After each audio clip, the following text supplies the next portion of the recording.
Hello दोस्तों, कैसे हैं आप सब लोग। उम्मीद करती हूँ कि आप सब लोग अपने अपने घरों में सुरक्षित होंगे। चलिए दोस्तों, आज की बड़ी और ताज़ा खबरों पर हम अपनी नजर डालते हैं। तो दोस्तों, सबसे पहले कोरोना अपडेट की नजर डालते हैं। अब तक अपडेट आ रहा है कि पूरे देश में 1 लाख के पार पहुंचा कोरोना, जिसमें से 42,257 लोग रिकवर हो गए हैं। वहीं 3,303 लोगों ने अपनी जान गंवाई।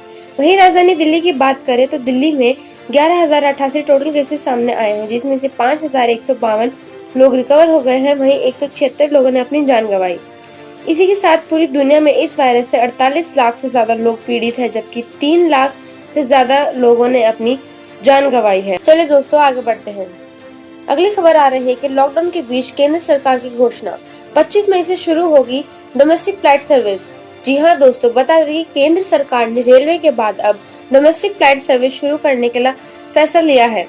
देश के सभी हवाई अड्डों और डोमेस्टिक एयरलाइंस को 25 मई से पहले सभी तैयारी पूरी कर लेने के लिए कहा है।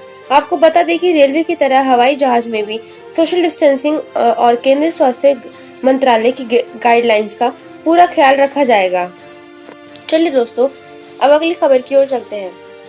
बता दें कि इस शर्त के साथ 25 सितंबर से 1 नवंबर के बीच हो सकता है आईपीएल का आयोजन। बीसीसीआई आईपीएल के 13वें सीजन का आयोजन 25 सितंबर से 1 नवंबर के बीच कराने के बारे में सोच रही है। हालांकि ये तभी संभव हो सकेगा जब देश में कोरोना वायरस के मामले कम करने में सफलता हासिल की जाएगी। सूत्रों ने कहा कि इस पर अभी कुछ कहना जल्दबाजी होगा, क्योंकि इसके लिए काफी चीजों को पहले ठीक स्थिति में आना होगा। हालांकि बीसीसीआई 25 सितंबर से 1 नवंबर के बीच लीग का आयोजन कराने के बारे में सोच रही है, बशर्ते देश में कोरोना के मामले कम हो जाए। चलिए दोस्तों, अब आगे चलते हैं। तो दोस्तों, अगली खबर आ रही है कि 10वीं 12वीं के परीक्षाओं के लिए लॉकडाउन के नियमों में छूट, सोशल डिस्टेंसिंग जरूरी। बता दें कि गृह मंत्री अमित शाह ने कहा कि बड़ी संख्या में छात्रों के शैक्षणिक हितों को ध्यान में रखते हुए सामाजिक दूरी अपनाने, फेस मास्क पहनने आदि जैसी शर्तों के साथ 10वीं और 12वीं की बोर्ड परीक्षाओं आयोजित करने के लिए लॉकडाउन के नियमों में छूट देने का निर्णय लिया गया है। इसके अलावा परीक्षा केंद्रों पर थर्मल स्क्रीनिंग और सैनिटाइजर की व्यवस्था की जाएगी। परीक्षा में बैठने के लिए सीबीएसई ने बताए ये नियम। सभी छात्रों को एक पारदर्शी बोतल में अपना खुद का हैंड सैनिटाइजर लाना होगा। सभी छात्रों को फेस मास्क पहनना जरूरी है। सभी छात्रों को फिजिकल डिस्टेंसिंग के नियमों का पालन करना होगा। माता पिता को यह सुनिश्चित करना होगा कि उसका बच्चा बीमार नहीं है। चलिए दोस्तों, आगे चलते हैं। केंद्रीय कैबिनेट ने आत्मनिर्भर भारत पैकेज को दी मंजूरी, कई और योजनाओं को किया पास। जी हाँ दोस्तों, बता दें कि पीआईबी के महानिदेशक के एस दत्तावालिया ने बताया कि कैबिनेट ने प्रधानमंत्री वृद्ध वंदना योजना के विस्तार को 31 मार्च 2023 तक के लिए मंजूरी दे दी है। पहले इस योजना की अवधि 31 मार्च 2020 तक थी। इस योजना के तहत वृद्धावस्था आय सुरक्षा और वरिष्ठ नागरिकों का कल्याण होता है।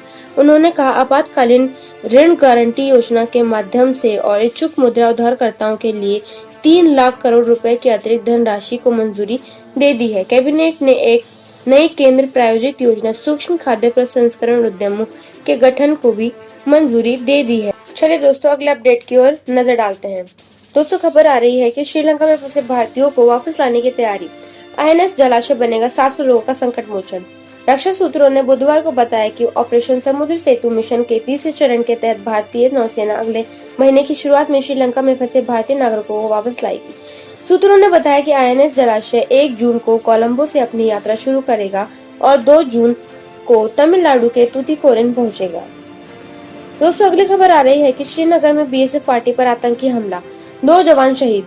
बता दें कि श्रीनगर स्थित पंडाच में सीमा सुरक्षा बल बीएसएफ पार्टी पर आतंकियों ने हमला कर दिया। इस हमले में 2 जवान गंभीर रूप से घायल हो गए थे। बाद में दोनों की जान चली गई। मंगलवार को श्रीनगर के नवाकदल में हुए मुठभेड़ में 2 आतंकवादी मारे गए। इनमें से एक अलगाववादी गुट हुर्रियत के चेयरमैन मोहम्मद अशरफ खान का छोटा बेटा जुनैद खान था। दूसरा तारिक अहमद शेख पुलवामा का रहने वाला था। चलिए दोस्तों, अगले अपडेट की ओर नजर डालते हैं। दोस्तों, अगला अपडेट मौसम विभाग से जुड़ा हुआ है। बंगाल में टूटा अम्फान का कहर, ममता ने कहा ये कोरोना से भी भयानक। कोलकाता में ब्लैक ऑर्डर। बता दें कि बुधवार को 190 किलोमीटर प्रति घंटे की रफ्तार से आए तूफान ने बंगाल में भीषण तबाही मचाई। दोपहर 2:30 बजे के करीब इस तूफान ने बंगाल में दस्तक दी। कोलकाता में 3 लोगों ने अपनी जान गंवाई, जबकि पश्चिम बंगाल में 12 लोगों की जान चली गई। मुख्यमंत्री ने करीब 1 लाख करोड़ रुपए तक के नुकसान की आशंका जताई है। इसी के साथ ही दोस्तों बिहार में इन 22 जिलों पर सुपर साइक्लोन का खतरा, मौसम विभाग ने किया जारी अलर्ट।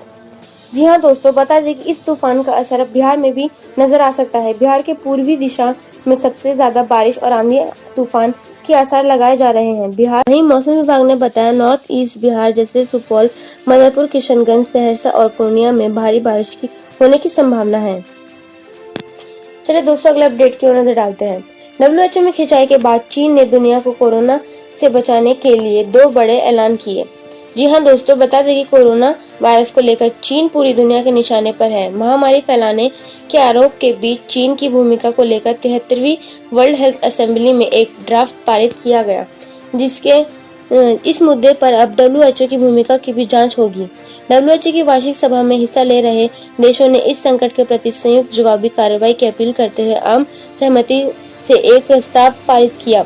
शी जिनपिंग ने कहा, देशों को मैंने समय पर जानकारी दी थी। चीन ने 2 बड़े फैसले किए। चीन की ओर से तैयार की जाने वाली वैक्सीन पूरी दुनिया के लोगों के लिए उपलब्ध होगी।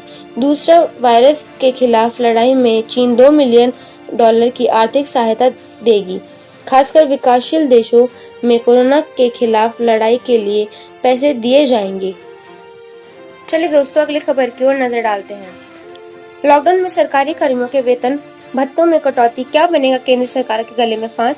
बता दें कि कोरोना की लड़ाई में सभी कर्मी 1 महीने का वेतन पहले ही दे चुके हैं। इसके बावजूद केंद्र सरकार ने कई तरह के भत्तों में कटौती कर दी है। Indian public service employ federation ने केंद्र सरकार के विरोध में काले बैच लगाकर काम किया। फेडरेशन के पदाधिकारी ने कहा, केंद्र सरकार ने जनवरी 2020, जुलाई 2020 और जनवरी 2021 के लिए महंगाई भत्ते की किस्त रोक दी है। उन्होंने केंद्र सरकार को चेताने के लिए कॉलिंग अटेंशन अभियान शुरू किया है। इसका असर 1.13 करोड़ लोगों पर पड़ा।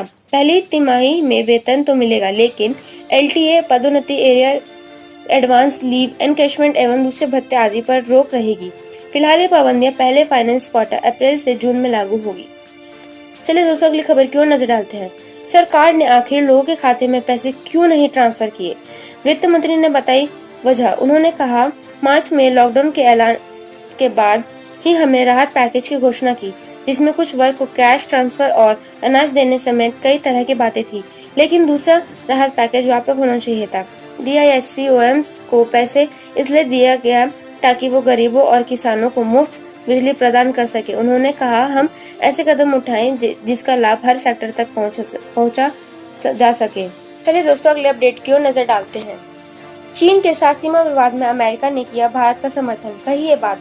दक्षिण और मध्य एशिया ब्यूरो के वर्तमान प्रमुख एलेक्स वेस ने कहा कि अमेरिका, ऑस्ट्रेलिया और आसियान देशों ने चीन के उकसावे और गड़बड़ी फैलाने वाली हरकतों के विरोध में एकजुटता दिखाई है।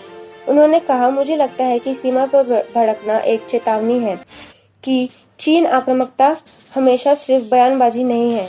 इसलिए चाहे वह दक्षिण चीन सागर हो या भारत के साथ सीमा पर हो, हम चीन द्वारा उकसाने और परेशान करने वाले व्यवहार को देखते रहे हैं, जो इस बात पर सवाल उठाता है कि चीन अपनी बढ़ती शक्ति का उपयोग कैसे करना चाहता है। उन्होंने कहा, हम जो देखना चाहते हैं वह एक अंतर्राष्ट्रीय प्रणाली है जिसमें सभी को लाभ पहुंचे। चलिए दोस्तों अगली मुख्य खबर की ओर नजर डालते हैं। अगली बड़ी खबर आ रही है कि आज सुबह 10 बजे से रेलगाड़ी की टिकट बुकिंग शुरू हो जाएगी। रेलवे 200 पैसेंजर ट्रेनों की शुरुआत करेगा। इसके लिए गुरुवार 21 मई से बुकिंग शुरू हो जाएगी। गुरुवार से IRCTC की वेबसाइट पर से आप टिकट बुक करवा सकते हैं। चलिए दोस्तों अगले अपडेट की ओर नजर डालते हैं। दोस्तों आज सोने के भाव में 40 रुपए की उछाल देखने को मिली है। इसी के साथ आज 22 कैरेट सोना 46,600 रुपए प्रति 10 ग्राम हो गया हुआ। वहीं चांदी में आज 1,340 रुपए की उछाल देखने को मिली। इसी के साथ चांदी 49,000 रुपए प्रति किलोग्राम हो गई है। तो दोस्तों आज के लिए इतना ही। कल फिर मिलेंगे कुछ नई और बड़ी खबरों के साथ। तब तक के लिए नमस्कार।